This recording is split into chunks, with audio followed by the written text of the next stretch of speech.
Welcome everyone to the 2-year anniversary special on YouTube for the very first time. So we'll see how this goes.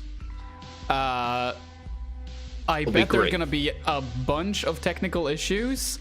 So if you spot any, if there's any audio issues, if you can't hear the people on Discord, if you can't hear me or the gameplay for when we're gonna play some video blames, then please let me know. I'm gonna try to fix things as we go along. How's chat doing? I'm very pleased to see that people are already here. Okay, so what we're gonna do now is that we're gonna start off with a little Q&A session. I already have a bunch of questions that I actually asked these. I asked people to give me questions like a month ago because the plan was that I was gonna get like tooth surgery in May. But since I am still doing the last course this semester in uni, I figured like maybe I don't want to have like the worst post-op toothache while I'm trying to do my last couple of uni exams. So I postponed that, so I'm gonna do that in June. So the point was that I wanted to make like a Q&A video, so that's why I asked the questions so early. But then I just decided, no, I'll just do a live stream now instead, since I postponed the op. So I already have some questions, but if you people in chat have any questions right now, then please feel free to ask them. I also want to, of course, introduce my first guest. Or I actually think you should introduce yourself, because I'm thinking you're gonna do a way better job than I can. My dear guest, my dear friend, would you like to introduce yourself to the crowd? Hello, I am Ron Megaron. You may know me from such films as Teen Ape vs. the Monster Nazi Apocalypse, as well as Evil Dead Next. And there's a third one, but I can't think of it right now. Is this true? You may also know me from from my channel on Twitch and YouTube, Megaron TV, and from my Dungeons and Dragons campaign, What's Left of Us, which I play with Thought Slime and Zoe B and Wild Jinx and Star. Anyway, yes. So lots of people that are very cool. Go check it out. Hell yeah! Please do that.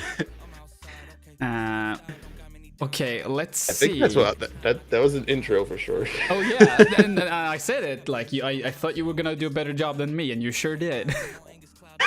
For sure. Thanks. And like, feel free to drop your links in the description. Oh, not the description, the chat box as well. Sure. So people can check that shit out.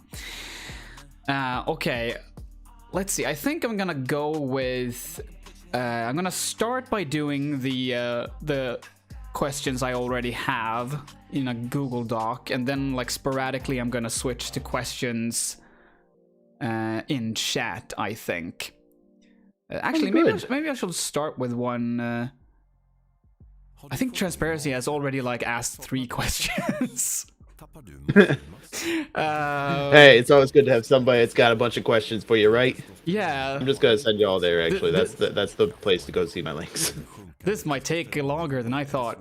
Is this an ad going on in the background? Okay, yeah, no, I'm not doing this. I figured I'm gonna use some like royalty-free music in the background. But I don't want any ads. Come on, please. Don't give me that. Is there? Oh yeah, there's a live stream going on. We'll just go with that one. Cool. Hey. Nice. Go background music, amazing. Okay, so now we're gonna switch over to the little document we have here. Oh, fancy. Yeah, all prepared and everything. Hey. Okay, so first question is from a patron of mine. Actually, a lot of these people are patrons. The first question is from Losty, who asks, joke but also not, how does it feel to be one of the nicest people around? Oh yeah, you definitely are. Oh, well, thank you, but while I don't think that's entirely true, I I kind of wanted to answer this question sincerely because that's one of those things that I kind of feel like I had to struggle with. Because a part of you, like, regardless of how mean you actually are to other people, you'll always see yourself as kind of the good guy, you know? So for a long time, I feel like especially in my adult life, I feel like I was actually kind of mean-spirited and just mean. Like, I was very much influenced by, not just when I did my older Swedish YouTube stuff, but also like in real life. My real life self was very much influenced by, you know, the angry critics. Like the Nostalgia Critic and the Angry Video Game Nerd and Spoonie and like people like that. And that kind of, me watching that kind of stuff very much influenced how I acted in real life as well. So I became very obnoxious and annoying, frankly, towards other people. Like if they said that they enjoyed something in particular, whether it was a movie or a video game, if it was something I didn't like, I always felt the need to, like, compulsively had the need to tell them, like, no, you're wrong, this thing sucks. So had you known me like 10 years ago, you would have hated me. So it feels very nice to have a question like this, because it feels kind of like a receipt that I have evolved as a person, in that regard, at least. So I feel very, very happy about that question. So yeah. Okay, I'm gonna jump to one of the questions in chat now, I think. Where was it? Let's see, how many games can we identify on the shelf? I see Fear. Yeah, I think it's pretty hard to see exactly what the titles are. I could just go around and name all of them, but that would take a while. I think I have like, I think it's more than 400 physical games, I think. Wow. Maybe that is a lot more. of games. Yeah, I've been collecting these for years, so like I had a head start. For sure. Yeah, my collection's gotten well done personally. Hey. Welcome. Hey. Who did just join? Please introduce yourself to the chat. Oh, okay. Hey. My name is Matt. I go by Matt Prime on Twitch and YouTube and whatnot. I do a lot of different stuff. I write, I edit, I make captions for YouTube videos, and I do streaming and stuff. Sorry, it's 5 a.m. here. I just woke up. Oh, that's right. I'm so sorry. That's okay. I didn't mean to drag you out of bed. That's all right. I'm very happy that you're here. I hope you have a lot of coffee. I have to take a acid reflux medicine in the morning, so in about an hour I can have coffee and food. All right. Oh, nice. But yeah, Matt does great work. Not just they have some videos on YouTube as well that are really good, I think. And also just like, I promise you this, some of my videos would be maybe not terrible, but they would not be as good if it weren't for Matt. So everyone, please give a huge thanks to Matt for that. We also thank have you, another Matt. guest. I speak for the chat. Hello, everybody. Oh, thank you. Hello. Welcome. Let's hear your introduction as well. Hi, my name's Ree, or 10 Tiny Kittens. I use any pronouns. I used to stream on Twitch. I may stream again, but I am very lucky to call myself Pim's friend, so I wanted to be here to celebrate. Yay! Hell yeah, I'm very happy to have you here. Now you all have to sit here and just listen to me answer questions about myself. Yay! But feel free to interject or like ask your own questions if you happen to have any. But yeah, the point is that later on we're going to be playing some Vibio Blames. Specifically, we're going to be playing some Dead by Daylight. Shocking, I know. Dude by Dude Light? Dead by Durdenflurb. That's right. Yeah, That's the one. that's the Swedish translation. Yes, Yes, I know. I've been studying a little bit of Swedish on Duolingo, for just this occasion, and yes, I can confirm. Yeah, I forgot to tell you, the rest of the stream is going to be in Swedish, sadly, so I hope you all did your homework. Oh. I will maybe be able to understand about 5 words, so I'm good. Yeah, that's a All good start. right. That's a good start. I've been learning Norwegian. Is that close enough? It actually is, yeah. I think you could probably understand a couple of things. Like if you're good at Norwegian, like Norwegians understand Swedes very well, and Swedes understand Norwegians very well. But Swedes don't understand Danish very well, but Norwegians do. So Norwegians can kind of be a translator for Swedes and Danes. Oh, okay. It's funny how that works, and no one understands Finnish, even though Finnish is one of the more beautiful languages in my opinion. But yeah, it's not. I don't think it even is in the same like language category. Like Swedish is more like is it called Germanic? Germanic, yeah. Germanic language, yeah. Whereas Finnish is. I don't know exactly which category it belongs to, but it's not Germanic at least. It's closer to like things like Estonian than it is to any like Germanic language. Exactly, and that's funny that you mentioned that, because I think this is the case, that actually the national anthem of Finland and Estonia is the same, but in different languages. Oh, Yeah. that's really cool. Yeah, it's I have no idea how that happened, but yeah, that's apparently a thing. Finland's So who had it first? Finland's is a conspiracy anyway. What? What a lovely conspiracy it is then.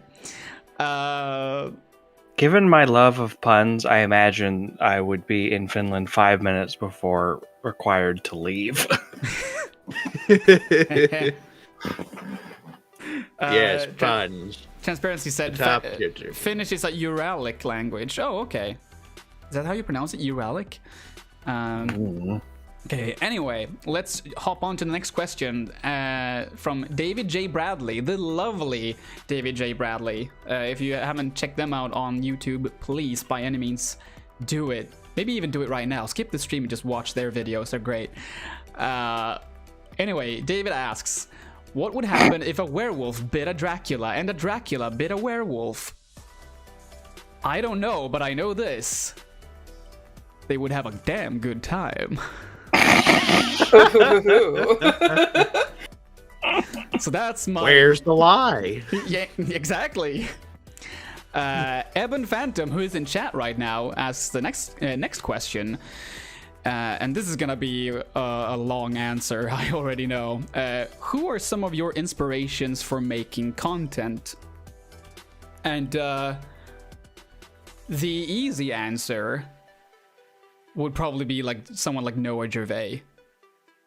I think Noah has probably influenced me the most out of anyone, especially just his delivery, and just even though I don't make that many like very, very long videos, that's kind of what I want to do, and that's the reason why I made the Frictional Games video like a year ago, because he does these videos where he talks at length about like an entire series of video games, or just games that have a very like prominent connection, somewhat like a thematic connection. Like he made a video about like comedy games, for example, and I wish I could do more stuff like that. So I think his way of speaking and just writing in general is just so it's just good.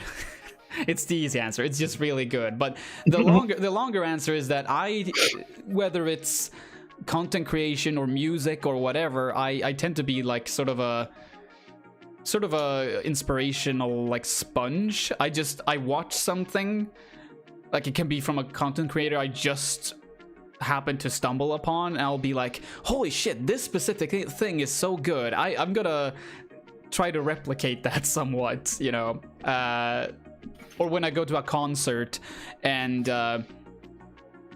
maybe it's like a punk band this evening, the first thing on my mind afterwards is like, fuck, I want to go home and write punk music. And then might be a concert where it's like more like electronic music, and that's the kind of music I want to write. So I very much just grasp every little thing I can find and just I try to make my own thing out of it, basically.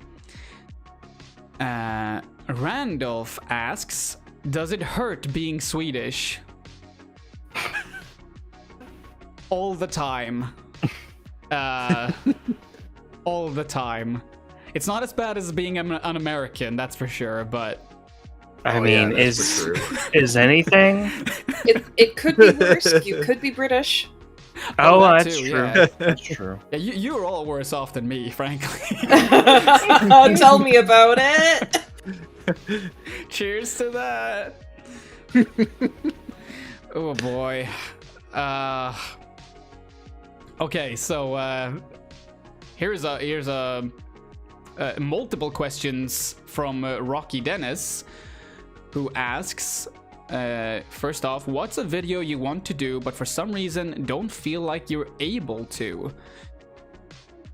Oh shit. Again, That's a damn good question. Yes. And I mean, I've obviously scrapped videos before, and I think someone else asked something along those lines, so I'm going to be talking about that a little later, but I think it's the longer videos that I want to make, but I feel I don't have the time to. Like I've been pondering the idea of making like a similar video to the Fictional Games video, but it's about the Luigi's Mansion games. Just like a long analysis / review of those games, because it's kind of fascinating to me, like entry-level horror games, so to speak, like the type of horror games you can introduce to your kids. I found those interesting. For the same reason I think that like Gremlins or the 2015 Krampus movie is interesting. What level of horror is it okay for a kid to watch or play? Yeah, there's I could probably come up with a whole lot of stuff that I would want to make that I don't think I can, but yeah, mostly I'd say it's videos on the longer side. Which video of yours would you most like to remake? I don't know. Do you have any suggestions? Well, let me roll out this list here right now, and it's quite a lengthy list. No, I'm just kidding. Personally, I think that all of the videos that you've made kind of mark a really like journey in your content creator journey. Yeah. So I personally wouldn't remake any of. I don't know if I could change any of them for the better, personally. I don't know. I think we. I haven't even made through. one, so I think we could go back through the Dead by Daylight video and punch it up with some more very good jokes. Oh, yeah, that's for true. That's true. Gee, I wonder why you would say that. But yeah, that's true for sure. That's gonna be a video that I will always want to remake, because like as I mentioned in that video, it's hard to talk about a video game that's constantly being changed. Mm-hmm. And that game in particular went through some pretty radical changes not that long after the video was released. Like they switched up the ranking system, for example, which I had quite a major issue with in that video, and then they somehow ended up making the ranking system worse. I was gonna say, they made it so much worse. Which is it's terrible. Yeah, I'm considering revisiting that game to some capacity someday. Like in a video. I'm obviously playing it fucking constantly. So but yeah, so apart from that, I think I would probably remake.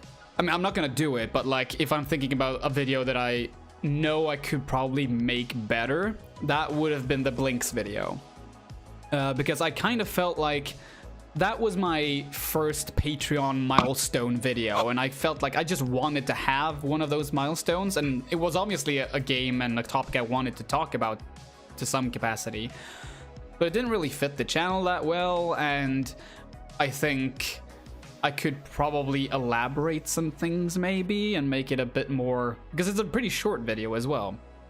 So I think that would be the one. Let's see, what's been the best part about working on the channel so far? That most definitely, like, apart from having gotten shout outs from people I've admired for years, like the moment that In Praise of Shadows reached out to me in a Twitter DM asking me, like, oh yeah, so I'm making this video about God, what are they called? What are they called? The movies, damn it, The Hills Have Eyes. I want to give a shout out to your video about ugliness in horror, in the horror genre. Would that be okay? And I'm like, holy shit, this person is way bigger than me, and I've been following their work for years, and now they're asking me if it's okay to mention me in one of their videos. It was so surreal.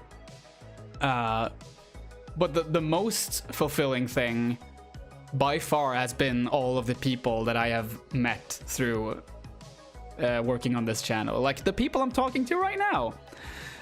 Just getting to know a bunch of lovely people have been... It's been so much fun. Just doing creative stuff together, playing games together. It's for sure the best part, I'd say. Question number 4. Kent video? ? Yeah.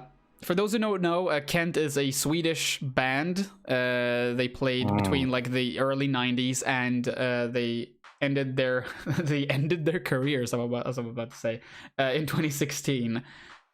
And they basically were like the biggest national wise, like they were the biggest band in Sweden. And they very much spoke to, well, they somehow they managed to speak to everyone really, but they were very important for like the emo kids, basically.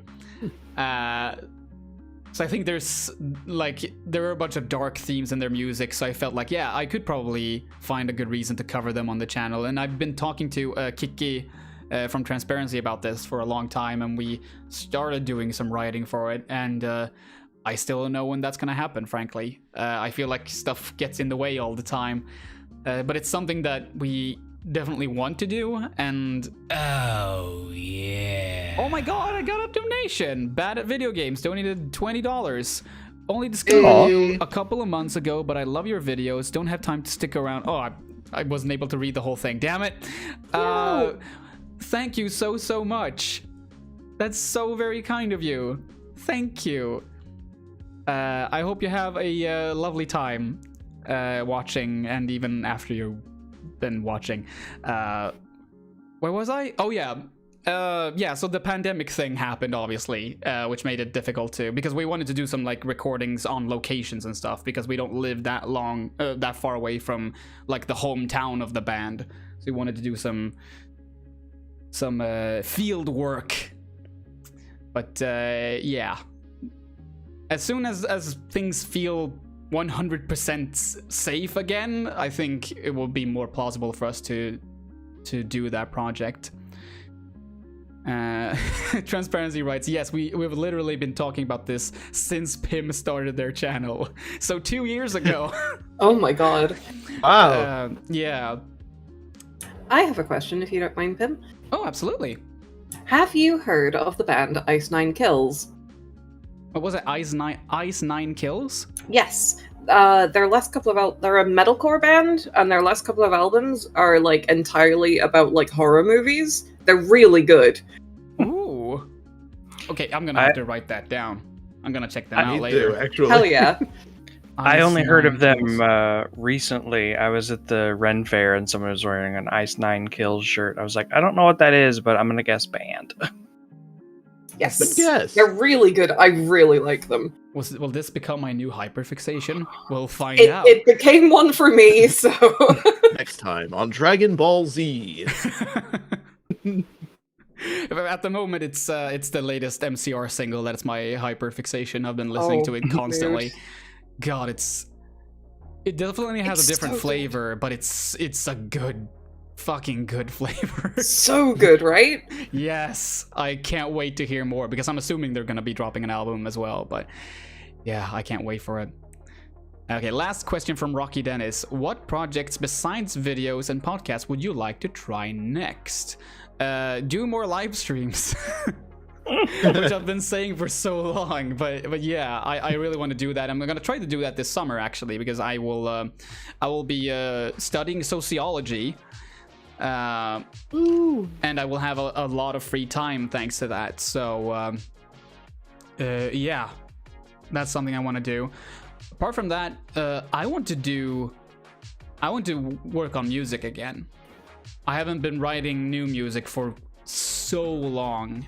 But I have ideas, and I have a friend actually in my hometown who I've been talking to about maybe doing some kind of music project together, because I've had songs finished for literally years, but haven't had the chance to record anything. So now I'm just thinking, like, because if I were to record, I would need like actual drums and just like the whole freaking band kit, you know. So I'm thinking like maybe just do something more electronic, which would be easier to do just on your computer, and then do it with my friend. Maybe do it in English this time. So yeah, that's something I hope to be able to do in the close future, actually.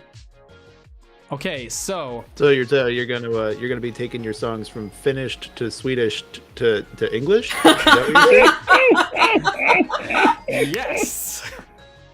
All right, cool. Excellent. Anyway, we'll jump to Elizabeth V. Haste, another patron of mine, who asks, what is the value of this? Well, actually, I have the answer to that. It's 21. That's the answer. And now you know.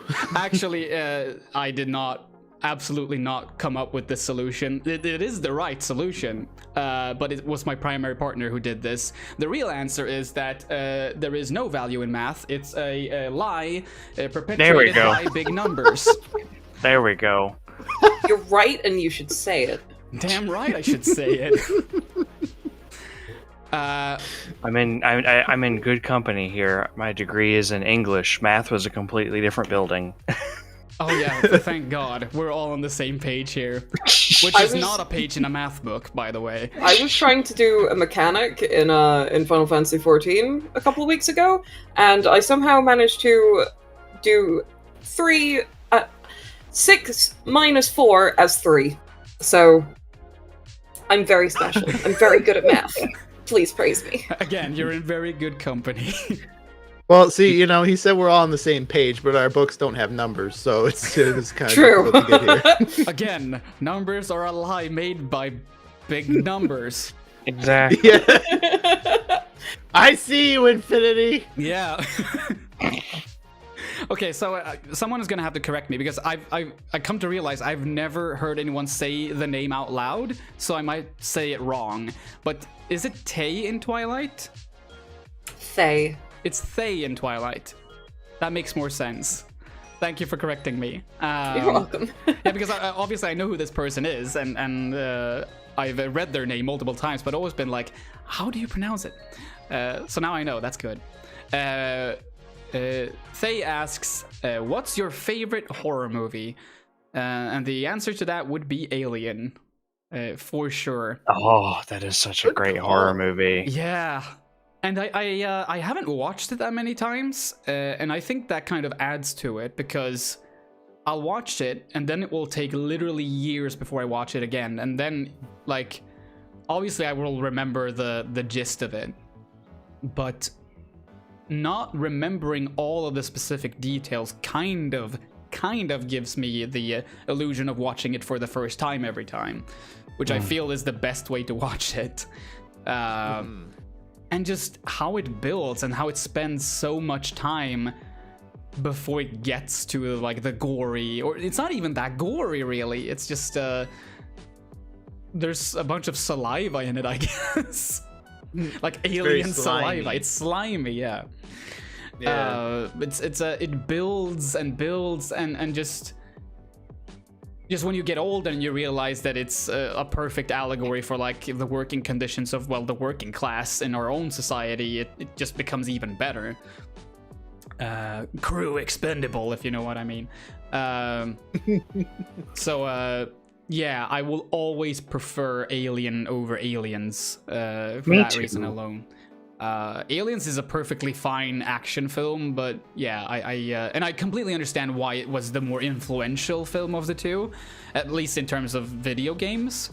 But yeah, Alien is and always will be my favorite. A more recent favorite would be the Japanese film House. Which, from a visual standpoint, it's a marvel. I don't understand how they made like the majority of the shots in this movie, but damn, is it a visual treat. I've only watched it once, and I just almost immediately fell in love with it. Like 5 minutes in, I was hooked and just knew that this is gonna be one of the best movie watching experiences I'll ever have.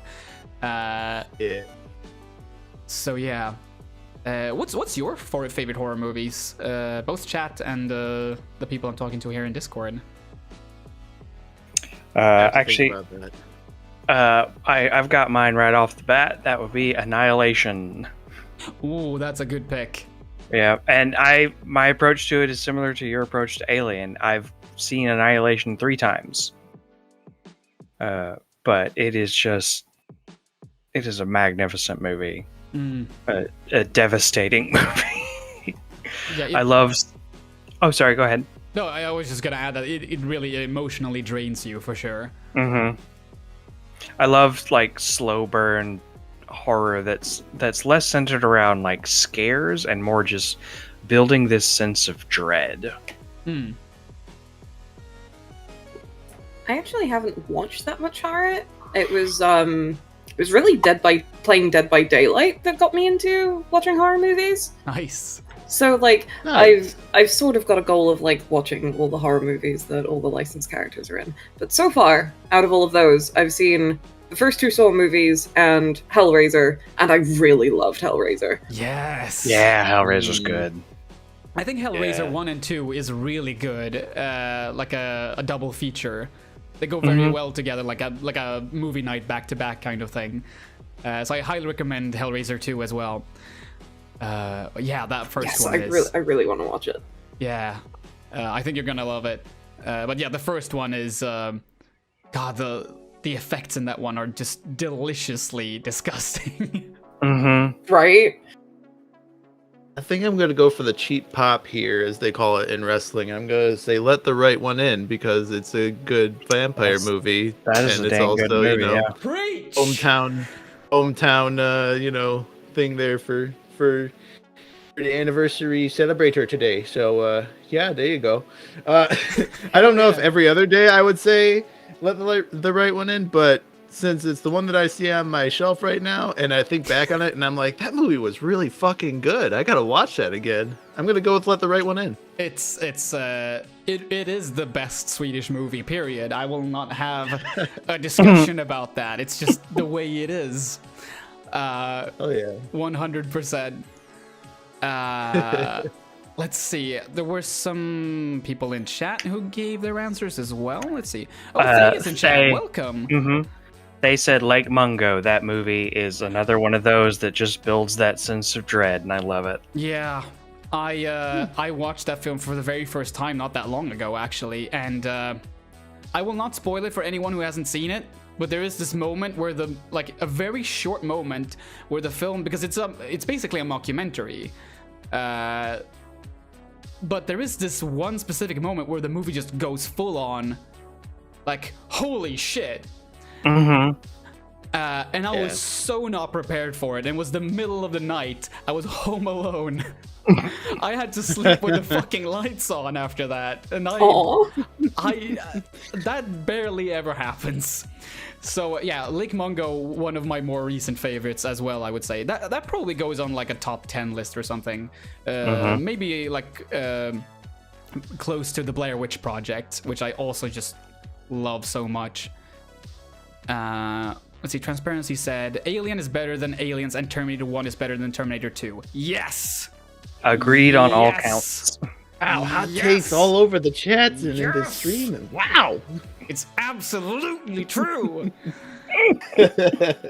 correct takes in chat. Jesus Christ. And Transparency also says the Cabinet of Dr. Caligari is my fave. Set design porn. I still haven't watched that one, so I really should. Definitely. Let's see. Evil Dead 2 absolutely counts. Oh, that was from you, Matt. So Splotnicki asked if Evil Dead 2 counts despite being half comedy. Oh, for sure. For sure. That's fine. I absolutely think it counts. Oh, I've been watching Ash vs. Evil Dead with Nikki. It's so good. It's so good. Ash vs. the Evil Dead is so very good. I think I've only watched the first season. Oh, it keeps getting better. I think we're only like 4 or 5 episodes in, but I've had such a good time with it so far. Mm-hmm. Okay, I'm gonna have to right my wrongs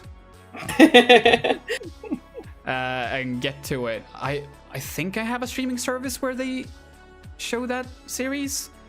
Does HBO Max have Ash vs. Evil Dead? We can find I out think real that quick. was a Showtime one, but I might be wrong. Maybe they're under the same banner now. Yeah, all the companies are buying each other up, so who knows? Let's see. It is on Netflix, Stars, and Hulu. Okay. I was gonna say it does look like it's on Hulu. I wonder if it's on Swedish Netflix. I'm gonna have to check that out. Thay says, I still get scared by that part every time. Oh yeah. It's good to know that I'm not the only one. Congrats on 2 years. Thank you so much. And welcome to the stream. Alright, so the next questions, in plural, are from Darkfry Gorman, also known as Darkfry, also known as Dark. He really became obsessed with that film. Rightfully so. Okay, first question. How many lobsters do you think there are, like in total? I know, probably too many. There's at least 5. That's for sure. Or can we really be certain of that? Well, see, I went to the Asian market like a few weeks ago, and there were at least 5 lobsters there.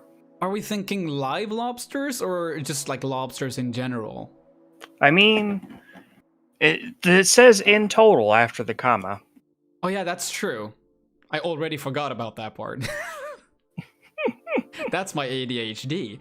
Can't even remember short sentences. More than 5. Yeah, Mm-hmm. I can go along with that answer. Mm-hmm. Okay, second question. What is the most video game of all time? I don't know, maybe Tetris? That's a pretty video game, That is right? very video. It very much is a video game. What's that? Oh goodness! There's a first-person shooter from like the PS3 era that Haze. is like the most video game ever. You have this like lash whip that you can pull people towards you with, and like Bulletstorm. Thank you, Bulletstorm. That might be the most video game. I could see that as being on the list for most video game. Absolutely. Video games, especially first-person shooters that have a kick button, Mm-hmm.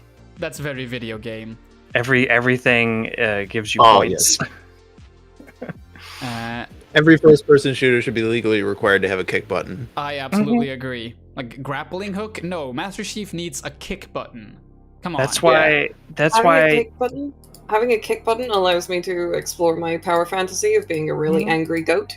So I think everyone should have one. You Yes. see, that's why I Sure. maintain that Dead Island is a good video game because there's a kick button in there. Oh yeah, and it's that's pretty right. satisfying. I had forgotten about that, but yeah. Not only that, there's a drop kick button. Mm-hmm. I love that, like, they gave us the trailer that was very sad, and it was in reverse, and it was a child falling from a balcony, and was very attempting to play to people's emotions, and then the game came out, and it's like, drop kick zombies in the face! throwing around The ultimate machetes bait and switch. with electric damage. Like, what the Here- fuck is this? It's like, here, take this cricket. Take this cricket bat and smack a zombie in the face with it. You'll have so much fun in this very emotional zombie game. We also saw Shaun of the Dead. Yes. Like, imagine if The Last of Us was like that. It would be a better game. Yes. Another hot take, but it's true. Damn. So hot. It's like I'm Okay. touching cast iron. So, last question, and I think this goes out to everyone. What is your favorite word? In terms of, like, generally, I think moist is pretty good because it sounds exactly like what it is. It does. Yeah. But other Man, it than really that, is Bizarro World in here. when it comes to writing, which I do for some reason, I would probably say, like, based on the frequency that I use the word, it's probably but. Because I just use that way too much. It's way too much. I don't know why, but I word search my scripts at times, and just the word but shows up like 50 times, and I'm like, come on, how did this happen again? Are you secretly Tina Belcher? Oh yeah. Say Bob's Burgers over Oh, there. shit. No, Okay. it's just with one T in this case. I was a little confused for a second there too. Must write about butts. I was right there with you immediately when you said Tina Belcher. Yeah. Okay, I love the pick that Transparency made. They picked the word knarkpistol, which literally means drug gun Oh, in Swedish. Hell yeah. That's Amazing. a beautiful Incredible word. That's a beautiful word. So what do you all feel? What was your favorite word? So I love how sonically pleasing the word pumpkin is. Ooh. Oh Yeah. yeah. When you say it Mhm. like that, yeah. You get that double P and a P and a K together. It's good. Yeah, And there's I like- something to that. I like the Mhm. mouthfeel of the word vexed. That's a good one. Oh yeah, yeah. That's a good one too. Damn, these are really good. Yeah. Yeah. The word that immediately came to mind for me was one that my friend made up, and it's like mock Scandinavian, but it's like Fnurgeldorf. It doesn't mean anything Oh, as yeah, far as I know. I remember that But Skyrim character. yeah, I've started naming my characters Fnurgeldorf, and I'll do like a little Fnurgeldorf. wow and everything. Fnurgeldorf. That's Ah, amazing. yes, the brother Yeah. of Ganondorf. The Scandinavian Yeah. brother of Ganondorf. Fnurgel. What was it? Fnurgeldorf? Fnurgeldorf, yeah, yeah. Fnurgeldorf. He's not quite as he's not quite as green, rather. But yeah, Fnurgeldorf. I again had no meaning to it whatsoever. It was just something that he exclaimed one day, and ever since it's been something that I just throw into every project pretty much. You know, you look close enough, you'll see a Fnurgeldorf. Well, if you're going with made-up words, something I just randomly say to my primary partners times is schwamma. I just randomly like walk into a room and I'm like schwamma. Just like, You're hey, like a sim. yeah, I'm totally 100%. That's awesome. I think a recent favorite word is, so I've been learning Norwegian, and I've come across the word tusen, which is just, it's, as far as I can tell, it's thousand, though Duolingo translates tusen tak as thank you very much instead of 1,000 thanks. Yeah, exactly. It's almost exactly the same in Swedish. Tusen tack. 1,000 thanks.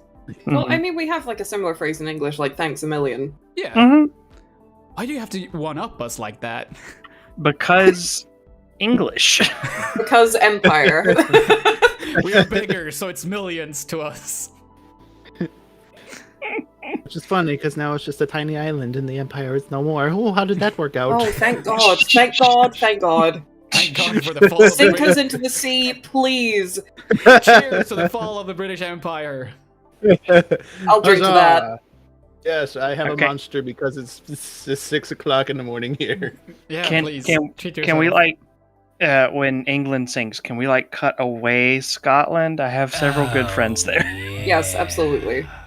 Yeah, and Ireland and Wales Yeah. too. Wales, Scotland, and They sent from Ireland, they're Greece. free. Thank you so much for the donation. Thank you so much. Yeah. Survive the summer. I will try. Anyway, continue. It's just London, really. We're trying to save Scotland, Wales, and Ireland from the sinking of the UK or of England, I guess. Oh yeah, absolutely. Just I don't know. If we all get a very big saw, That was my exact. I was thinking of a Looney Tunes cartoon in my head, like someone going around the border, just cutting it open. It's just like, hello, Your Highness. I'd like to play a game. It has that. You have to cut off your own border in the next 30 days. Live or die by the crown. Make your choice. God, this should be the next Saw movie. Holy shit! it should. Yeah. I would pay to see that. I would pay millions to see that. It turns out Keir Starmer is just like a dyed-in-the-wool socialist. That was his whole goal the whole time. The long con. Oh my god, genius! He was actually a genius. Stands up from the ground. He's just covered in like red, but it's actually a socialist uniform. We should write the script right now. I'll open Absolutely. a Google Doc. Here's a word that I don't think I've heard this before. Eben Phantom mentioned it. Ever since I heard it in a song, I always have liked. How is it pronounced? Inanity? Inane. Inanity. Inanity. Yeah. Inanity. What does that mean? So something like inane is very like, hold on. I had it in my head and now my brain said I no. know. It is silly or stupid. Ah. Oh yeah, that is Google pretty defines good. it as a nonsensical remark or action. Mm-hmm. Yes. Thank you, Dr. Google. Guri has another great quote for Jigsaw for this movie. I'm gonna fill one of your No, I hats was with gonna do liquid it, damn it. mercury. Oh, go ahead. I'm No, sorry. no, I'm no, sorry. please do it. You started it, so please do it. I'm gonna fill your hat, one of your royal hats, with liquid mercury, and dunk your head into it until you allow Ireland to unite once more.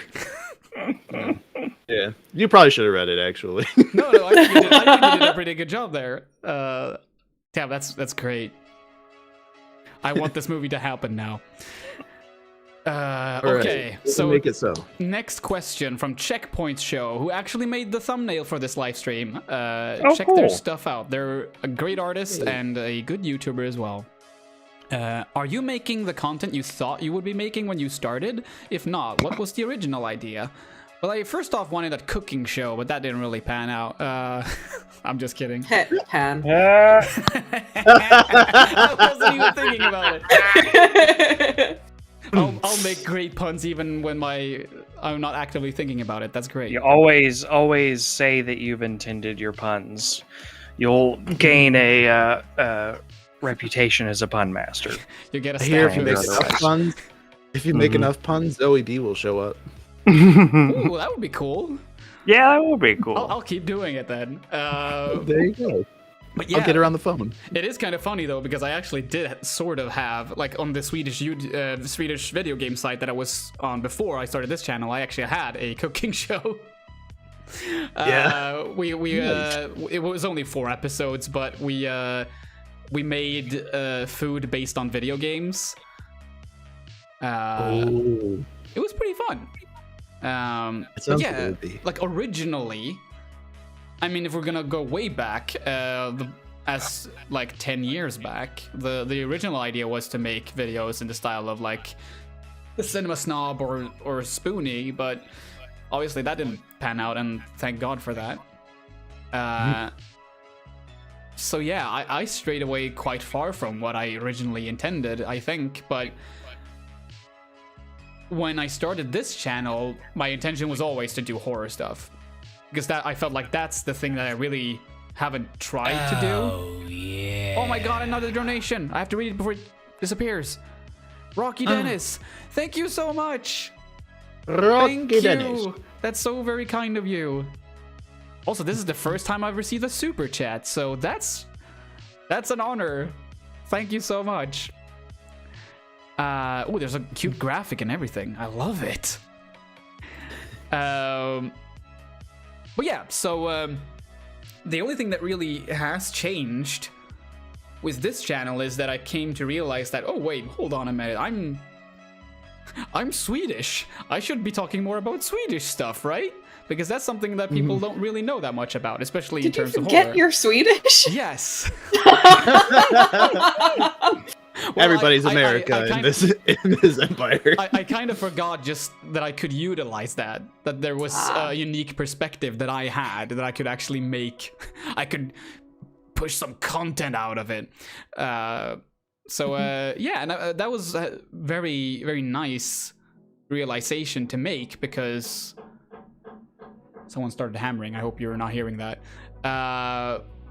But yeah, just that led me to making the Cry of Fear video, which is one of the videos I'm the most proud of, I think. Yeah, that's the answer to that question, I think. From Snorri Time, I want to know if you could personally remake a game you love that most people either don't know or hate. What would it be? Also, if you could get a B-roll in any movie, what would it be? B-movie.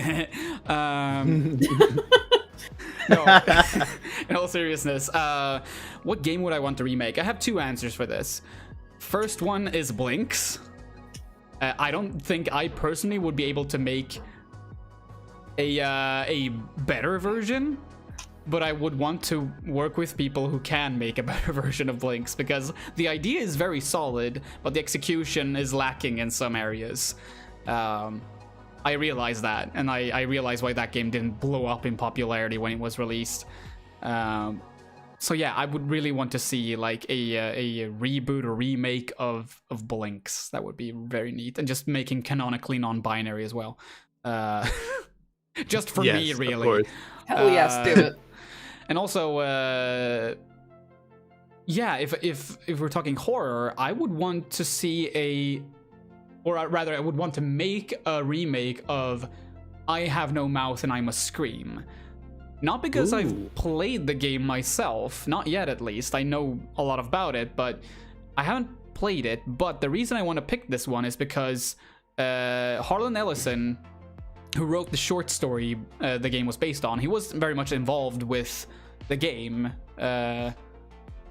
I think in both the writing process as well as him giving the voice to the character of Am. And his original intention with the game was that he wanted it to be unwinnable. Like literally unwinnable. Because that would fit the theme of the game. And these characters like absolutely hopeless. But back then, when they made the game, the developers were saying that, no, you can't do that. This is a video game and people are expecting these kinds of things from it. And this is a point and click adventure, so it has to kind of live up to these genre conventions. I want to see or make like his intended version, because I feel like nowadays we're very much more open to more experimental games. So a game that you literally can't beat, that would be very interesting to see, especially in the context of that specific world and that short story. So that would be my answer to that question. In terms of B-roll, should I see that as like being in a B movie, or just a smaller role in like any movie? I'm not sure. I'm thinking the latter, because that will make my answer very easy. That would just be, put me in a Mike Flanagan movie, please. I want to be in a Mike Flanagan movie. Mike Flanagan, if you're watching, you're not, but please call me. I want to be in one of your movies. Oh, a guy who knows a guy. We'll get you in there. Don't worry about it. Hell yeah! I can be a corpse. I can be anything. I can be, literally anything. I will go through a saw trap just to be in a Mike Flanagan movie. That's dedication. Yes, I will be that dedicated to Mike Flanagan. He makes such amazing projects, for sure. Okay, let's see. Transparency writes, I've wanted to talk about Harlan Ellenson's vision of the game for so long because he got video games way better than developers he worked with. Yeah, I think both him and Clive Barker, both like very early on, like saw the potential in video games.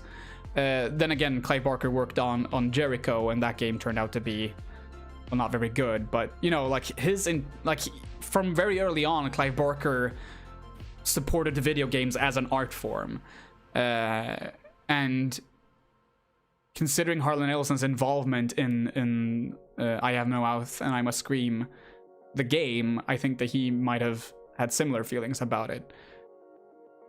So yeah, I think they absolutely got it way before many others did. Oculus is still one of my faves. Yes, Oculus is so good. I was surprised that Oculus was so good, actually, because long before I even knew the name Mike Flanagan, I think I read some review of it and I felt like, oh, this sounds boring, because I wasn't very much into like ghost type horror stories back then. And then obviously The Haunting of Hill House came out and that changed my mind completely. So then I went back and watched Oculus, and yeah, holy shit, it's one of the best he's made, I think. I also think Before I Wake is very underrated. So everyone should check those out for sure. I thought it was really interesting that Oculus was released from WWE Studios. What? When I don't think there was any wrestlers in there. Yeah, it was actually so. Yeah, it was in relation to WWE Studios, and I was like, oh, that's really like it was one of the first things I saw about it. I guess because when I started the movie, that popped up, and I was like, oh, I don't remember them talking about this at all on wrestling, but and nobody showed up, and I was like, I guess that's why. maybe there's an alternate ending where Stone Cold Steve Austin just drop kicks the mirror. Yeah, comes in, he gives everybody a Stone Cold Stunner. Oh God! Here goes Stone Cold Steve Austin. The mirror Jim is Ross toast. is just there. That would be great. I would love that. Yeah. Okay, so from Kiki, I'm gonna try to step things up because there is still like a page left. From Kiki, if you weren't horror focused, what would you talk about?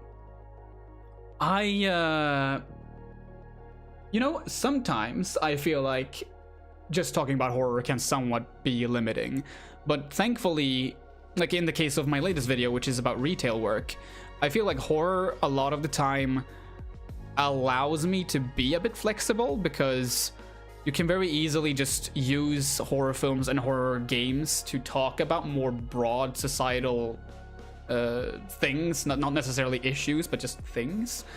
But yeah, if I weren't horror focused, I would just probably be very, very general. I would actually have quite of a hard time getting some sort of focus at all. I think it would be even harder for people to kind of attach themselves to, like, latch on to my channel because they wouldn't quite know exactly what to expect at all from video to video. So I think focusing on horror very much grounds me in a necessary way. How do you get your makeup to look so on point? Any makeup tips for fellow NBs?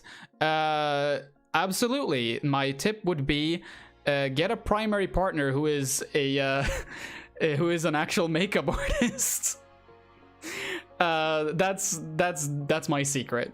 Let me write this down. I have I wish I was this good at doing makeup, but yeah, it's my primary partner Emma who has been helping me with all of the makeup, basically all of the makeup. I think one of the videos they were just sitting next to me while I tried to do it myself, and it turned out pretty good. Well, yeah, so sadly I don't really have any tips really. I think Emma would be the person to talk to about that. I am planning on the video, depending on, because we have to reach this like Patreon milestone, and if we do that, I think I already have actually. But then the next video is gonna be about the PlayStation horror revival trend. If I do that first, then the video after that is gonna be about the Saw movies. Hell yeah.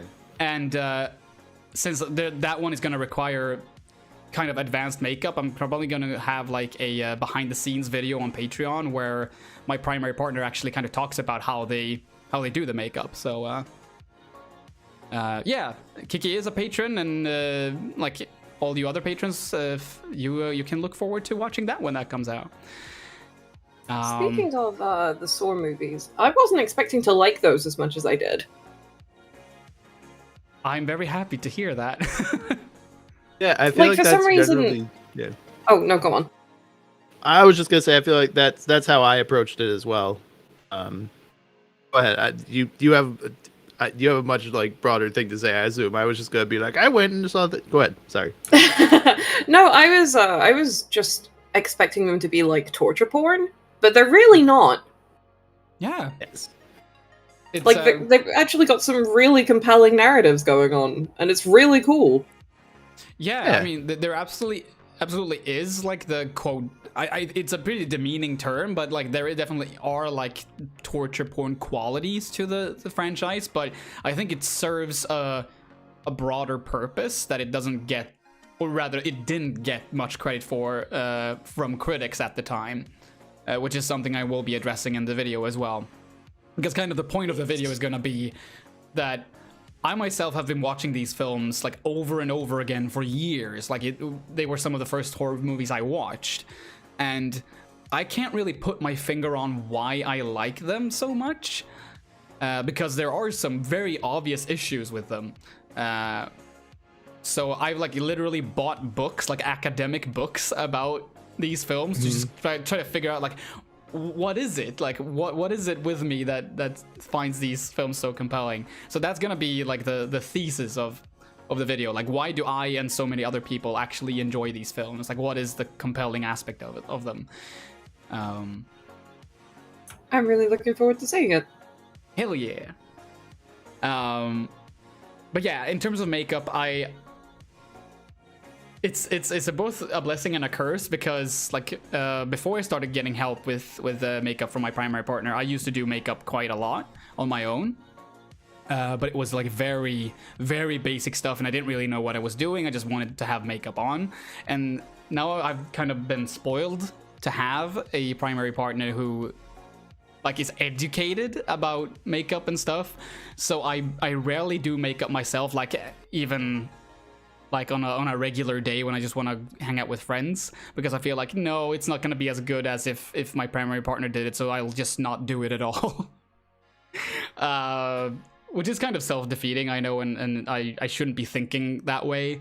Just, you know, wear makeup if it makes you feel good. I think that's my tip, really.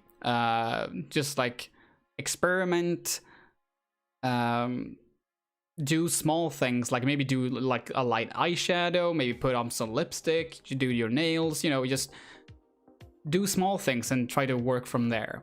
I think that would be my tip as someone who actually doesn't know anything about makeup, even though I own a lot. Okay, so next question. What piece of media would you love to experience again for the first time? Yeah, that would be, as I mentioned before, that would be Alien, and that's one of the reasons why I take so much time to watch it again, because I kind of want to feel like I'm watching it for the first time every time I watch it. P.S. You're factually correct about Blinks being a closeted non-binary icon, and a reboot should have him out of the closet. Yes, 100% agree. Okay, last page. I'm gonna check the chat real quick as well. See, I can't watch the Saw movies at all because things like torture are very, very triggering for me these days. Oh yeah, like they're very much are like super graphic stuff. They're certainly not for everyone. Yeah. I couldn't recommend them to everyone, and also just I feel like just in general, I feel it's kind of hard to recommend those films today. I think Nick Sphere said it pretty well in their video about Saw films. Like you kind of had to be there when those films were happening. I mean, obviously you watched them recently, so like it's not impossible, obviously, to get into the Saw films, but it really was one of those like cultural, I wouldn't say milestones, but like it was a cultural event. Like for a decade, like Saw was the shit. It was like the biggest horror franchise of all time. And nowadays, it's so strange to go back to them and think that like this was the biggest horror franchise. Like, what does this say about people back in the early 2000s? Like, holy shit. I once took a date to see Saw 4, so yeah. Hell yeah. Whoa. On me. I guess it helped that I had a bit of a connection with them because I love the pig in DBD. She's my favorite girl. Yes. Yes. Boop the snoot. Good call. 90% of the time I play pig, I just go around like being nice to all the survivors. That's so sweet. I actually started doing Nice. that with maybe that will actually turn into some kind of video project. I don't know. For now, I'm just doing it for fun and kind of like writing down my thoughts afterwards. But I've started playing DBD and playing as Leatherface, and literally I just walk around and be nice to survivors. I don't hook them, I don't hurt them, I don't do anything like that, because I feel like I want there to be a counterweight to all the extremely toxic Bubba players out there, because Oh sadly, my there god, are way they too ever many of them. toxic? Yeah, Yeah. for sure. So I kind of just want to be a positive presence and perhaps even influence others to do the same. I don't think like people should stop playing Leatherface regularly. That's not the intention. I just want people to be like, you don't have to be like this. You can also be nice to people. You don't need to pick this killer and be like the worst person of the day that someone else is gonna have to play against. Fun fact, you don't have to face camp as Bubba. You just don't. Yeah. What? Yeah, sometimes you can camp the gens by just like standing next to them and watching the survivors finish them. Yeah. Exactly. Yeah, you know, that's all the Dead by Daylight I play. I've never once played the game. It's probably for the best, actually. No, it is fun, except when it's the worst game in the world. Yeah. Yep. I feel like most DBD players have a love-hate relationship with DBD. Yeah. Oh yeah. I feel so much like a hypocrite because I occasionally rewatch the H-Bomber Guy Pathologic video where he's like, it's an amazing game, but it's also a bad game. And I'm like, no, it's just an amazing game. Like, saying things like that doesn't contribute anything good. Like, no, it's a good game. Like, I agree with the rest of the video, but phrasing it like this is not good. However, Dead by Daylight is an amazing game, and it's also a bad game. Yes. You heard it here first, folks. We got Pim versus H-Bomber Guy at the next Creator Clash. Who will be crushed? Definitely. Do it. What's your signature move, Pim? Running away. Nice. Ah, yes, a Swedish treasure, that one. Yes, avoid conflict is actually very Swedish. Stand there in silence and avoid eye contact. I don't know if you've seen these images where it's like people standing at a bus stop and they're like 5 meters apart from each other. That's a very Swedish thing to do. Also, like, That explains so much about me. even though like buses have like always like 2 seats next to each other, people are always gonna go for like the place where there are 2 seats available. They're not gonna sit next to some stranger if they can avoid it. That's also a very Swedish thing. Anyway, Melange Rubin asks, you have been selected to make a modern adaptation of a Lovecraft story. Which story do you choose, and in which medium do you tell your story? Also, what have you found to be the easiest way to up your production value? That's a very good question. In terms of Lovecraft stories, I can't say anyone specifically, I think. Well, maybe I can. I think I wouldn't make like a proper horror, like just a regular ass horror adaptation. I think I would pick something like maybe The Outsider, and make it into a very like LGBTQ plus type story.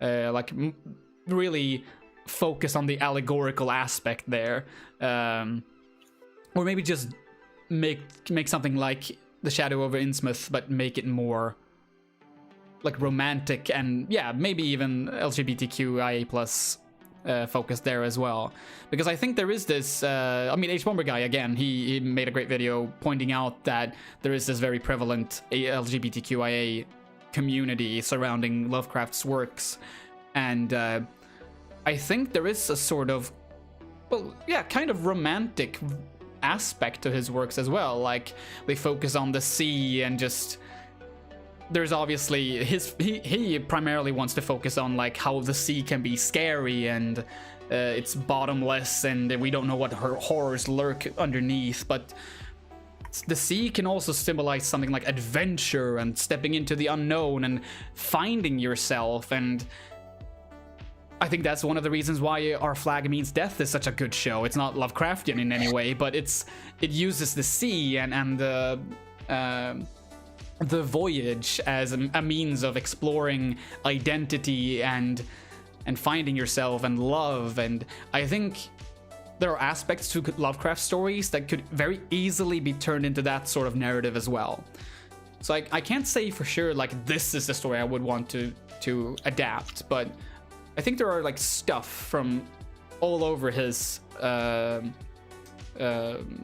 library of works that you could turn into something quite wholesome, actually, which I would want to try to do. If I were to make a video game or a movie or a book, I don't know, but yeah, that would be my angle, I think. And also, what have you found to be the easiest way to up your production value? Very easy thing. I put a blanket over my head when I do voiceovers. Because if I didn't do that, the room echo would be awful. If I put a blanket over my head and over the screen, it somewhat removes the echo. It's a very cheap way of getting slightly better audio, which I highly recommend if you want to do voiceover yourself someday. And if you can't afford those like egg carton things to put on the walls. Dylan Robinson, what's a game world you'd most like to live in? I think this is a question everyone should answer. I don't know. I think maybe like Animal Crossing, because like you don't even pay rent in the regular sense. Like you make loans and stuff, but there is no rush paying for it at all. You can just live your life as you please, really. That would be my answer, I think. That's a really good answer. I'm gonna say Final Fantasy XIV, just so I can kiss the pretty boys and pretty girls in Hell there. Yeah.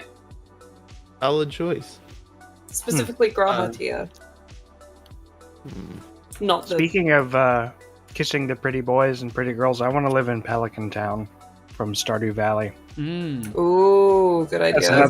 That's another place where you don't have to pay rent. Is this gonna be a theme? I don't want to pay rent. I want to live in a rent-free world. I might make a video. I might make a video about it at some point. But Stardew Valley literally made me cry once when I was just like in a really, really bad like depression episode that had lasted months. Oh. And I fired up Stardew Valley, and it was like, here's this world where you don't really have to do anything if you don't want to. You can just be. And yeah, and that felt overwhelming in a good way. Yeah, that's completely understandable. Yeah, I'd love to watch that video for sure. Definitely. I think if I had to choose video game world to live in, I would probably choose No Man's Sky, because you don't have to pay rent. But also you get to explore space at your leisure, as long as you have, the right fuel for the thrusters on your ships. Yeah. So that'd be pretty cool. I'm noticing a theme of just being able to do things like very freely. Yes. Yeah. Yeah. We all just want to be free. Yeah, we just want freedom for crying out loud. Yeah. Okay, let's see what chat says. Oh, in regards to the previous question, Lovecraft story, but it's a video essayist going mad. I would love to watch that movie for sure. Boreal Marinda asks, "Do you just die in summer?" Yes. In regards to the the donation goal, help me survive the summer.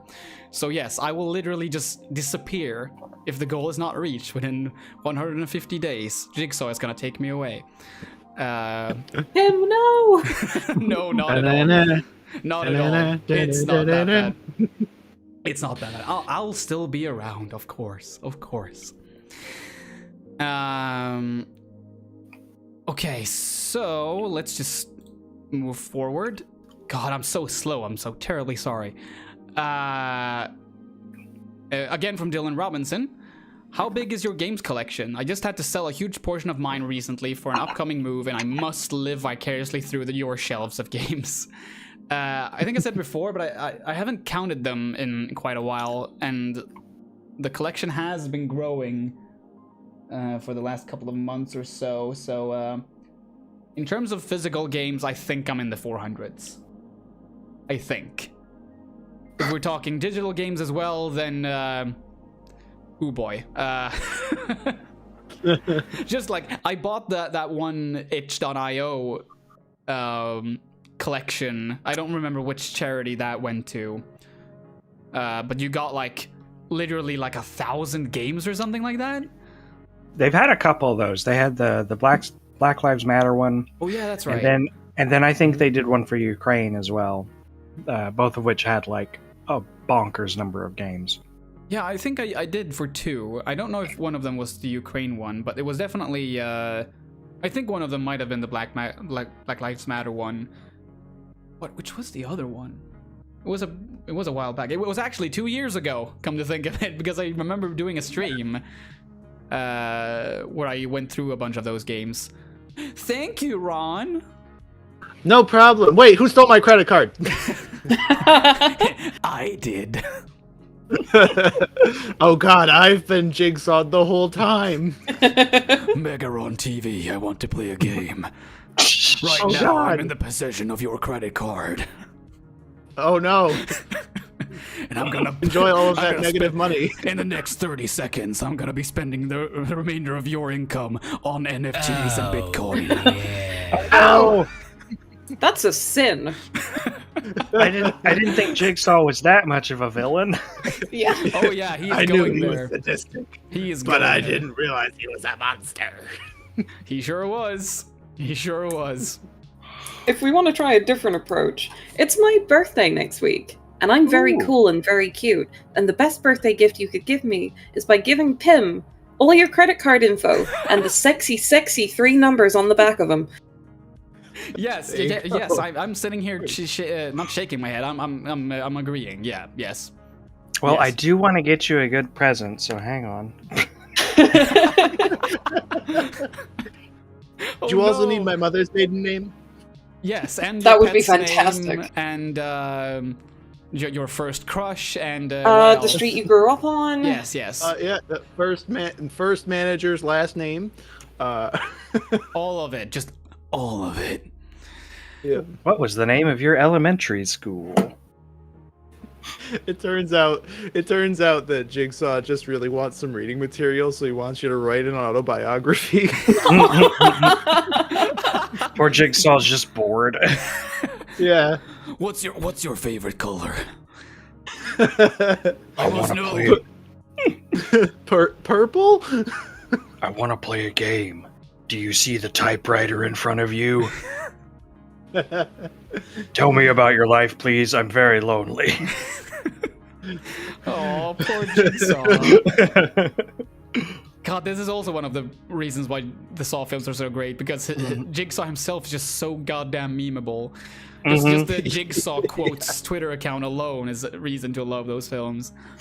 I follow a blog on Tumblr called Shitty Saw Traps, and it's 10 out of 10. Shit, you're Oh gonna my have to link gosh. that to me. I really want to check that out. I need to see that. That sounds very interesting. Hold on, I'll stick it in the Discord in a sec. Hell yeah. So I've actually for the Saw films, I liked the first 3. I'm gonna say liked because I haven't seen them since I was youngin. And the 4th one I didn't like, and I've not seen any of the rest. That's fair. Okay. I'd say that Yeah. actually, funny enough, I think the 6th film is one of the best ones.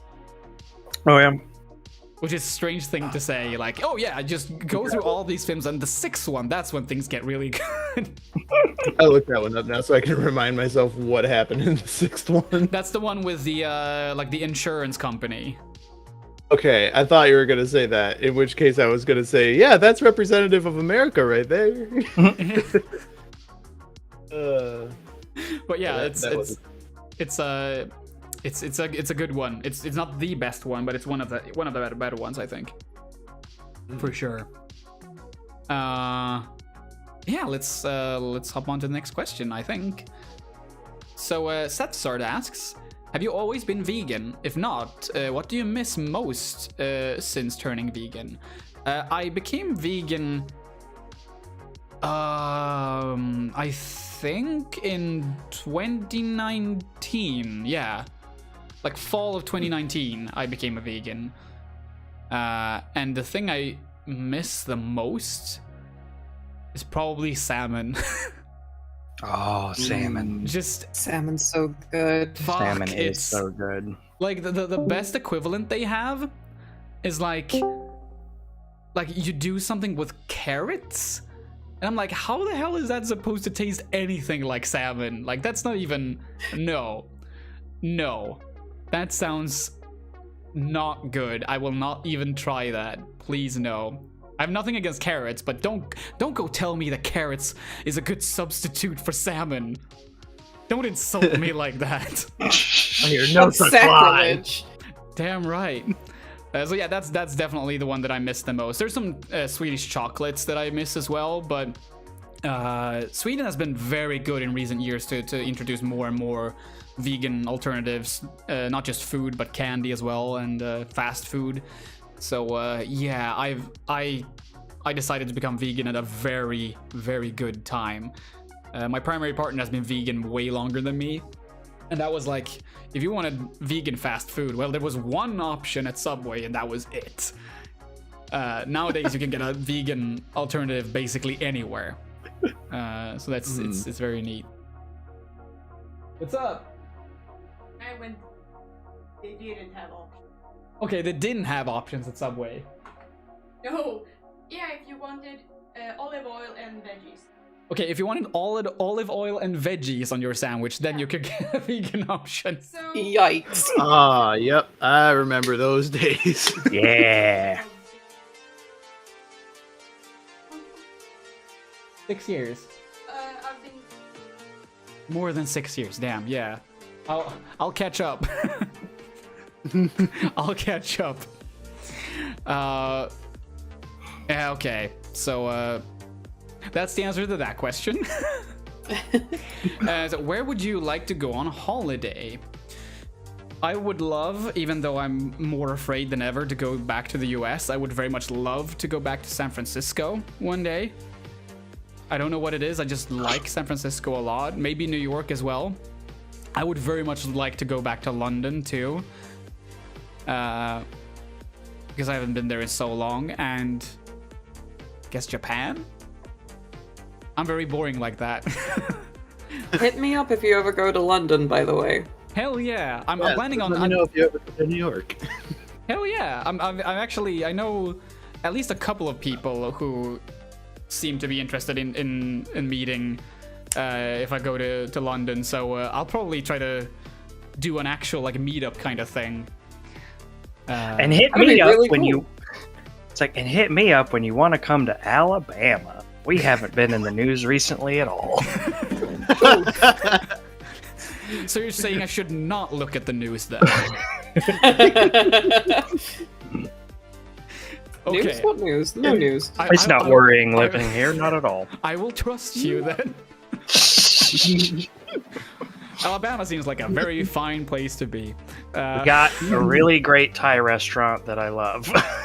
Well, that's something at least. Yeah, Leonard Skinner once called it Sweet Home. Exactly. he sure did. And they were the only ones who ever said that. Oh my gosh. Officially, at least. What topics have you tried to do videos on but failed, and why? There really are only two that I would say, like, I've indefinitely, like, postponed or will not do at all. And the first one was a video that I think I'd even, like, officially talked about it, like, this is gonna be the next video, and that was a video about House Beneviento in Resident Evil Village. Which I was pretty excited to make that video because I wanted it to kind of be like, I wanted to just talk about why House Beneviento was such a great part of that game and how it was kind of the culmination of what they tried to do with Resident Evil 7, and also like the very obvious influence that PT had on the Resident Evil series in recent years. And I kind of wanted to tell the story of House Beneviento like it was actually a horror story. So I wanted to write it in a very dramatic way, and then just realized I can't write like that. And then decided to just not do it. I actually wrote quite a lot. But yeah, I just decided to not do it. And I don't think I will at any point. But I will, if I do decide to make another like a long form video where I just talk about multiple games and try to like review them, I think I would maybe do a review of like the Ethan Winters trilogy, so talk about like Resident Evil 7, Resident Evil Village, and what is eventually going to be Resident Evil 9. And then I would most definitely talk about House Beneviento in that video. Other than that, there was this video I was making about a game called, I think it's a very strange title. I think it was called like Grotesquely Beautiful or Beautifully Grotesque or something like that. And it's a kind of a visual novel type game. It's a very small game in terms of popularity, and like almost all of the outcomes are negative. Like it's a choose your own path kind of story, but like almost every single thing will result in some form of disaster. And I thought that it was a neat starting off point to talk about like how in horror we tend to, like when we watch it, we believe ourselves to be so much more capable of surviving than the people on screen. Like, oh, why are they doing that thing? I would have done this thing. And I think this game was like a harsh reminder of, you think you're so much in control, and that you would be in so much control if you were to be like exposed to a situation like this, but the truth is you aren't. It can be quite dangerous to believe yourself to be that capable when in fact at times you can't do things on your own and you can't like face those types of situations. Sometimes the better thing is just to leave and run away. And I felt that like the whole premise of the video felt kind of like the way I ended it. It felt very pessimistic, and this was like during the worst parts of the pandemic that I started writing this, and I just felt like I don't need to put out a video that is this bleak right now when people are already feeling like shit. Like it didn't feel like a cathartic thing to make a video like this. So maybe I'll make it someday. But yeah, it was not the video that needed to be released at that point, I decided. So fair. Yeah. Okay, so you have alluded to your background, that you're studying at uni relatively late, and this isn't your first time doing professional writing about video games. What is your background and how did you get to where you are? So yeah, I studied to become, like the goal was to become a journalist when I was at upper secondary school. That didn't really pan out. I did work as like a freelance type of writer for a while. I got some video game reviews published. I did some field work, like interviewing people, like basically harassing people while they were like out drinking coffee or whatever, like in the summer sun, just trying to have a good time, and I was there to interrupt them and be like, so what is your preferred drink to have when you're out in the summer, and just like ask really banal questions that I don't even think the readers of the magazine would be very much interested in. And most people were just annoyed by me. So it was a lot of cool things to write about for that magazine, but there was also the kind of work like that, just being annoying towards people. Yeah, and then it just kind of almost like a decade went by where I was just like, I don't really know what to do, because I realized that the journalism thing wasn't going to work out for me, not just economically, but also like I didn't feel like this was actually the work that I wanted to do. So I studied at uni in my hometown for like 1 semester, and then I dropped out, and then I started taking all these retail works, retail jobs that I speak a lot about in my recent video. And yeah, eventually I realized like, okay, I want to try to become a preschool teacher, or more specifically, I wanted to become a teacher of like any kind, and then just figured that I think I'm gonna start just like studying at like a preschool level, because I feel like if you kind of know where this is gonna sound so weird, but if you know where kids come from, not in terms of like, yeah, I know how they're born, but like You gotta learn how like, babies are made. yeah, but like how they work, at an early age, like psychologically and like physically, like if you understand those things, like how kids evolve from a very early age, I think you could kind of, even when you like try to teach older kids, you kind of get a different perspective that might be helpful, was my thought at least, when I started studying. Nowadays, I kind of feel like the most interesting parts of having studied to become a preschool teacher has been the sociology aspect. So now I'm thinking maybe I should have just studied sociology all of this time. So I might actually not become a preschool teacher at all. I probably will work as a preschool teacher right after I graduate, but I think in the long run, I think I want to work with something different, something sociology related. So that's kind of my background, I would say. Okay, I said I was going to try to do the last questions quickly. I absolutely didn't do that, so I'm going to try to do it now. Mary asks, you talk mostly about video games and movies. Is there any other type of media you're interested in making a video about? Books, cartoons, etc. Yes, I would very much like to make more videos about books and anime stuff, and just manga stuff. There is a specific book series that I'm currently reading that I am going to make a video about at some point. I think I've mentioned it somewhere on the internet before, but just in case I don't do it, I'm not going to say which book series it is. But yeah, that's on the table. The books, that is, they are on the table. And I am reading them currently. The Mayhem Calling asks, we all saw your talent at singing during Lua's birthday stream. For those who don't know, Lua is Professor Flowers, a fellow YouTuber. So when does the album drop, him? As I said before, I have been writing music for a very long time. I do have my own material. I will probably not be able to record any of it in a way that I would be pleased with it, unless I would have like a whole band to rely on. So yeah, my hopes are that I will be able to start writing new music with a friend of mine sometime this year. Hopefully we'll be able to put out an EP at some point, but I sadly can't promise anything. But that's what I'm aiming for. Yeah. And then it's Kiki from Transparency, eller Fröken Kekke, who asks, having a channel with a very distinct theme, do you ever feel the urge to momentarily rebrand to Pim's Hammock and talk about kittens or something? Ooh, I would watch that. Yeah. I would I would probably get 1 million views if I just talked about cats instead. So yeah, if all else fails, maybe I'll do that.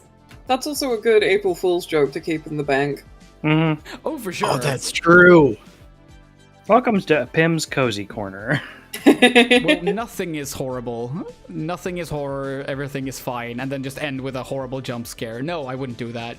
Oh my god! I wouldn't do that because I kind of feel like I want some parts of my videos to be spooky, but I want to be the kind of person who I think Darkfry put this very well when we had a discussion in a podcast a while back.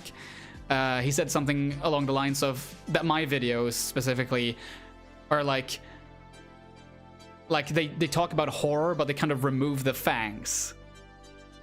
And I think that was a very, very nice way of describing my videos, because that's kind of my intention, that I want anyone to be able to watch them, so and not be immediately frightened by them because I decided to make like a cheap jump scare joke or something like that. Maybe I'll do that at some point, just because that would be kind of funny, but yeah, that's the way I look at it. That's such a good way to describe your channel. Yeah, I've been thinking about it ever since. I'm like, damn, Darkfry, you damn wordsmith. Yeah. The last question from the lovely Ali Meowie. I'll say this right now, everyone watching, if you're not subscribed to Ali Meowie, you're so missing out. Ali is literally one of the funniest YouTubers I've ever seen on this platform. Go subscribe right now. You see the name on the screen, go ahead and subscribe right now, because Ali is so fucking funny. She made a video about fishing in Skyrim that is just like, it's so bloody good. Go watch it, it's incredible. Anyway, the question is, what sort of creative projects do you see yourself making further into the future? And I feel like I kind of answered that. So, I don't know how much more I can add to that, but yeah, like the Kent video is something I would really very much want to do. Again, music is something I would really want to do. I don't know. I have a podcast currently that's Patreon exclusive, but maybe I would like to make some other type of podcast as well that is more like maybe even publicly available, but like maybe it could be a way of just like talking about more general things, just because I do vlogs occasionally on my Patreon, and I feel like a podcast where I just like unedited just talk about a bunch of stuff for a very long time would be easier to make than vlogs. So if I'm really lazy, maybe I'll just make like podcasts instead. I don't know what the future holds. I'm not entirely sure, but I will certainly be there in the future. That's my answer. Haha. Nice. Good answer. I want to be on a cozy podcast about books. I don't want to start it or edit it. I just want to be on it. Yeah, just invite us all to more podcasts, please. I love being on podcasts. Mm-hmm. I've tried to start 2 different podcasts, and neither one of them went anywhere. Why is that? Is it more like you have a hard time like gathering people, or is it like a lack of time, or? It was kind of a lack of time, a lack of skill, like on my end, because I was the only one of 2 different times. I was the only one who even knew anything about audio editing, and what I know about audio editing isn't much, like, at all. Oh. And then they just kind of fizzled out because scheduling things with adults is impossible. I'll say this. That's for true. I don't know anything about audio editing either. The only thing I do is I put the audio, I record the audio in Audacity, and then there is this kind of like noise thing you can noise use. Reduction. Yeah, exactly. Yeah, that's all I do. Yeah, that's all I do as well. Yeah. So see, it can be done. It absolutely can be done. But yeah, getting people together and all that can really be quite difficult, for sure. And that's one of the challenges of having the podcast that I have on Patreon, which, for those who don't know, I pick new guests every episode. Usually it's it's just other content creators, really, and I sit down and talk about something horror related with them, something that they are interested in, and not necessarily something that they like, but just something they really want to talk about. and reaching out to a completely different person every time and not be entirely sure, like, even though it's people you've interacted with and you know they're great in like almost every regard, you don't always know like how you're gonna, like how the dynamic is gonna be when you sit down and do a podcast together. So that's something you gradually learn, like through the duration of the podcast. Like you try to dip the toe in the water and see like how does this feel? Like are we clicking, or are we? Yeah, that can. It hasn't been a challenge yet, but I know it can be. Yeah, podcasting is more difficult than it might seem, for sure. Let's see. There was something in chat. Oh, Rocky Dennis is in chat. Welcome. Well, of course, you donated before, so I just realized. Sorry about that. What would you call it? Pimcast or Podcrypt? That's a very good question. I don't know if I would go with any of those. There has to be like a horror podcast called Podcrypt already. I would be very surprised. Yeah. Oh, now I gotta search. I was fairly certain there was a podcast called Welcome to the Crypt as well, which is the name of the podcast I have on Patreon. But yeah, I guess there's a show called Tales from the Podcrypt, and there's an app called Podcrypt, which is more of a privacy app. Oh, okay. Privacy app, okay. Yeah, that's weird. Yeah. Oh yeah, time zones, as Eben mentions. Yeah, that's a whole thing as well. For sure. That you can usually work around that fairly easily, but yeah, it can definitely postpone production for a while. It also helps to have any sort of like leadership and organizing skills, and I don't have that. Like if you're going to be like leading the podcast or project or whatever. Yeah, it can be quite difficult. Yeah. Let's see if chat doesn't have any more questions. I mean, I guess I could still answer them. Maybe not as we're playing, but maybe in between matches. Absolutely, feel free. But these were the questions that people provided on the Twitters. Sweet. Thank you all so much for your lovely questions, and for the weird ones, because there were some weird ones, for sure.